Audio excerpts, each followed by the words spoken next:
میں جو جہاں تک سمجھاؤں انٹر ڈے میں اگر بائی کرتے ہیں تو اس میں ایک تو قبضہ نہیں ہوتا ہے، کنٹرول بروکر کا ہوتا ہے، اگر آپ سیل بھی نہیں کریں گے تو ٹائم پر وہ خود بخود سیل ہو جائے گا، اور پھر اوپر سے اس میں مارجن کا بھی انوالومنٹ ہوتا ہے۔ تو ایک صورت اور بچتی ہے، اگر ہم ڈیلیوری میں بائی کر کر سیم ڈے ہی اس کو سیل کر دیں تو اس میں کیا کچھ ہمیں کچھ چھوٹ مل سکتی ہے؟ آپ اس پر بھی تھوڑا سا ہاں تبصرہ کریں۔ جی جی، یہ جو شکل ہے جو دوسری شکل ہے کہ ڈیلیوری میں آپ نے خرید لیا اور اس کو تیار ہے، آپ چاہیں تو ابھی اس کو سیل کر دیں یا کل سیل کریں یا پھر 10 سال کے بعد 20 سال کے بعد آپ سیل کریں، پھر سیل ہی نہ کریں، تو اب جو ہے آپ اس میں با اختیار ہیں۔ لیکن اس کی بھی دو شکل ہوتی ہے، ایک تو یہ کہ اگر آپ سیم ڈے اس کو سیل کرتے ہیں تو اس میں جو شیئر کا جو سرٹیفکیٹ ہوتا ہے وہ اس دن حاصل نہیں ہوتا، بلکہ اس کو آنے میں 2-3 دن لگ جاتے ہیں۔ پہلے تو ہفتوں لگ جاتے تھے، لیکن ابھی جو صورتحال ہے تو 2 دن اس کا سرٹیفکیٹ حاصل ہوتا ہے۔ اب سرٹیفکیٹ آنے میں چونکہ 2 دن کا وقت لگ رہا ہے، اس لیے علماء نے اختلاف کیا سکتے ہیں یا نہیں، وہ ناجائز ہے، کیونکہ سرٹیفکیٹ جب تک حاصل نہیں ہوتا اس وقت تک آپ کا قبضہ تسلیم نہیں کیا جائے گا۔ ایسے علماء بھی ہیں جو اس کو جائز قرار دیتے ہیں، بلکہ اس پر اسلامک فقہ اکیڈمی کا ایک سیمینار بھی ہو چکا ہے جس میں اکثر علماء کی رائے یہ ہے کہ یہ جائز ہے۔ وجہ یہ ہے کہ اگرچہ سرٹیفکیٹ حاصل نہیں ہوا لیکن اس کے باوجود قبضہ آپ کا ہی سمجھا جائے گا، چونکہ اب آپ مکمل بااختیار ہیں، اس میں جو بھی پروفٹ ہوتا ہے یا پھر لاس ہوتا ہے اس کے ضامن آپ ہیں۔ تو ضمان چونکہ منتقل ہو گیا، اور جب ضمان منتقل ہو جاتا ہے تو پھر اس کو سیل کرنا اور اس کو فروخت کرنا ہو جاتا ہے۔ تو بہرحال یہاں پہ اختلاف ضرور ہے، لیکن اکثر علماء کی رائے یہی ہے کہ یہ صورت جائز ہے، چونکہ وہ سرٹیفکیٹ جو ہوتا ہے وہ ایک علامت کے طور پر ہوتا ہے، اور اس سے آپ قبضے کا جو حکم ہے نا، قبضے کی بھی مختلف شکلیں ہوتی ہیں۔ اب زمین کا قبضہ جو ہے وہ وہاں پہ حکمی طور پر موجود ہوتا ہے، تو کہیں پر تو قبضہ جو ہوتا ہے تو کہیں پہ حصی قبضہ پایا جاتا ہے، کہیں پہ عرفی قبضہ موجود ہوتا ہے۔ تو شرعی اعتبار سے یہاں پر اگر ہم اسٹاک مارکیٹ میں دیکھیں تو یہاں پر بھی عرفی قبضہ پایا جاتا ہے، یعنی کہ آپ کے تصرف میں وہ آ گیا ہے، آپ کے ضمان میں وہ آ گیا ہے، اگر آپ چاہیں تو بھی سیل کر دیں یا پھر بعد میں سیل کریں۔ تو چونکہ ضمان میں آ گیا تو ضمان میں آنے کے بعد جو ہے آپ اس کو سیل کر سکتے ہیں۔ تو بہرحال اکثر علماء کی رائے یہی ہے کہ وہ جائز ہے۔ ماشاءاللہ، یعنی اگر غالباً ایک بات میں اور عرض کر دوں، غالباً مفتی تقی عثمانی صاحب نے یہ مثال لکھی ہے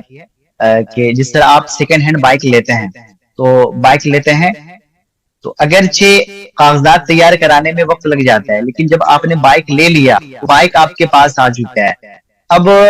اگر اس بائک کے ساتھ کوئی حادثہ پیش آ گیا تو پھر اس نقصان کے ضامن آپ ہوں گے، اگرچہ سرٹیفکیٹ آپ نے حاصل نہیں کیا، کاغذات تیار ہونے میں وقت لگے گا، لیکن چونکہ بائک کے مالک آپ بن گئے ہیں اور ایجاب و قبول ہو چکا ہے تو بے منعقد ہو چکا ہے۔ اب آپ اس کو ابھی سیل کریں، بائک اگر آپ آگے بیچنا بھی چاہیں تو آپ سرٹیفکیٹ تیار ہونے سے پہلے بیچ سکتے ہیں، کیونکہ ضمان منتقل ہو چکا ہے۔ تو وہی مثال جو ہے یہاں پر بھی آپ لے سکتے ہیں کہ اگرچہ سرٹیفکیٹ ابھی ہوا، کاغذات تیار ہونے میں وقت لگ رہا ہے، لیکن چونکہ ضمان آپ کے پاس منتقل ہو گیا لہٰذا آپ اس کو فروخت کر سکتے ہیں۔ ماشاءاللہ، تو میں سمجھتا ہوں جہاں تک آپ نے کہا ہے کہ اگر ڈیلیوری میں کسی اسٹاک کو بائی کیا جائے اور پھر اس کو اسی سیم ڈے میں فروخت کر دیا جائے تو یہ صورت صحیح ہے اکثر علماء کے نزدیک۔ جی اچھا، ماشاءاللہ۔ تو اب ہم نے جو چند سوالات تھے میرے ذہن میں وہ میں نے آپ سے کیے، تو ایک بار میں آپ کو یعنی خلاصہ بیان کرنا چاہتا ہوں تاکہ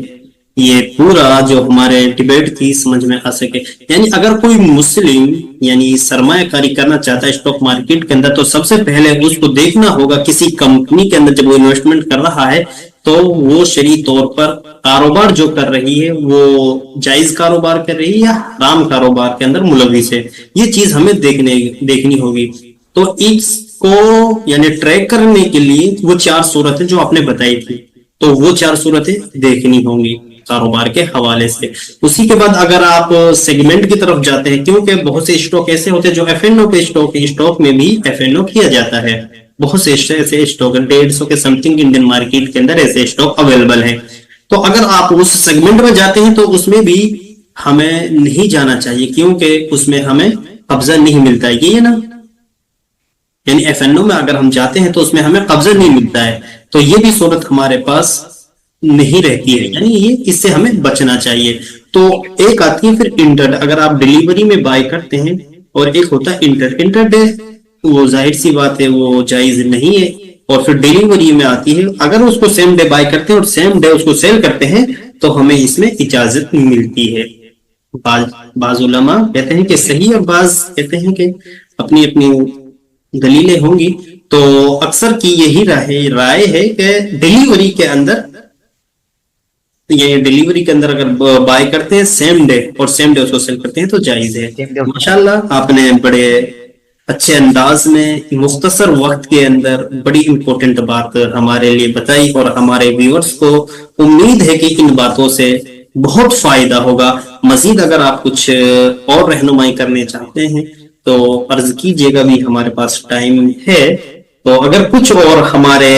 سبسکرائبر کے لیے کہنا چاہتے ہیں یا جو ہمارے اسٹوڈنٹ ہیں ان کے لیے آپ کہنا چاہتے ہیں تو آپ کہیے گا، آپ کے پاس ٹائم۔ ہاں، میں دو باتیں اور عرض کر دوں۔ دراصل ابھی جو شرائط میں نے بیان کی ہے کہ آپ پہلے شرعی طور پر جانچ لیں کہ جو کمپنی جس کمپنی میں ہم سرمایہ کاری کرنے والے ہیں،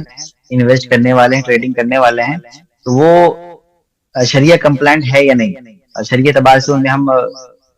تصرف کر سکتے ہیں یا نہیں۔ تو اس کے لیے مختلف ایپس آ رہے ہیں، تو آج کل تو بہت سہولت ہو گئی ہے، اسلامک اسٹاک اسکینر کے نام سے، یا پھر مختلف ایپس ہیں، آپ کو معلوم ہوگا، تو ان کے ذریعے سے بھی آپ جانچ سکتے ہیں کہ اسلامک اعتبار سے کس کمپنی میں ہم انویسٹ کر سکتے ہیں اور کس کا کاروبار حلال ہے یا حرام ہے۔ آپ اس میں کمپنی کا نام سرچ کریں گے اور وہاں پہ آپ کے سامنے آ جائے گا کہ آپ اس میں انویسٹ کر سکتے ہیں یا نہیں کر سکتے۔ دوسری بات آپ کے سوال میں غالباً وہ رہ گئی، وہ یہ کہ وہ شارٹ سیلنگ کے حوالے سے آپ کا ایک سوال جو ہے وہ شارٹ سیلنگ کے حوالے سے بھی تھا۔ میں نے وہ آپ کو میسج بھی کیا تھا کہ اس پر آپ کو بات کرنی ہے، لیکن ذہن سے نکل گیا، تو شارٹ سیلنگ کے بارے میں آپ بتائیے گا۔ ہاں،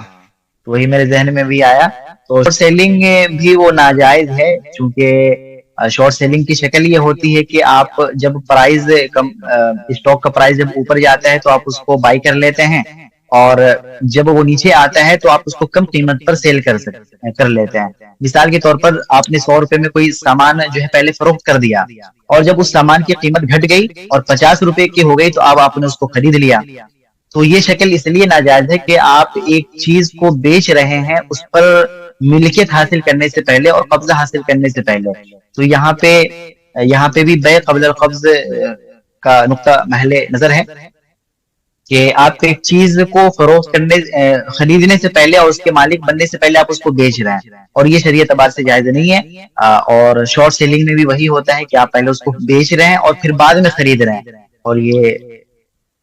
تو اس وجہ سے یہ شکل بھی ہے وہ ناجائز ہے۔ جی جی جی، بالکل بالکل، شارٹ سیلنگ کے اندر بھی ہمیں قبضہ نہیں، اس میں یہی سچویشن ہے جو آپ نے بتائی کہ پہلے اسے بیچ دینا، یعنی اگر کوئی چیز آپ کے پاس ہے ہی نہیں تو اس کو آپ پہلے بیچنے کا آپشن، یہ اسٹاک مارکیٹ کے اندر یہ سویدھا ہوتی ہے کہ آپ پہلے بیچ سکتے ہیں، تو جب چیز قبضے میں نہیں آئی تو اس کو پہلے بیچنا یہ صحیح نہیں ہے، اور پھر بعد میں اس کو بائی کرتے ہیں، بیسک سی یہ اسٹاک مارکیٹ کا ایک رول ہے۔ تو شارٹ سیلنگ بھی شرعی طور پر جائز نہیں ہے۔ ماشاءاللہ، تو کافی اچھی ہماری یہ گفتگو رہی، اور امید کرتے ہیں کہ انشاءاللہ بہت فائدہ ہوا ہوگا ہمارے ویورز کو، اور آپ نے آسان الفاظ میں مختصر وقت میں بہت ساری جو امپورٹنٹ بات تھی، دیکھیے گا اسلامک جو نظریہ ہے سرمایہ کاری کو لے کر وہ واضح ہے، سب کے سامنے ہے، تو آپ نے بڑے اچھے انداز میں بیان کیا ماشاءاللہ۔ تو اسٹاک مارکیٹ ہمارے لیے ایک اپرچونٹی تھی کہ اس کے اندر ہم آئیں اور پیسے بنائیں، اور یہاں آسان بھی ہے پیسے بنا، لیکن مشکل کیا چیز ہے وہ یہ ہے کہ ہم سیکھ کر نہیں آتے ہیں، اور پھر شریعت بھی ہمیں رہنمائی کرتی ہے کہ ان باتوں کا آپ خیال کیجئے گا۔ تو اگر ہم ان باتوں کا خیال کرتے ہوئے اسٹاک مارکیٹ کے اندر سرمایہ کاری کرتے ہیں تو یہاں سے اچھا خاصا منافع حاصل کر سکتے ہیں، یہی ہے نا سر، یہاں سے اچھا خاصا منافع حاصل ہم کر سکتے ہیں۔ اگر کچھ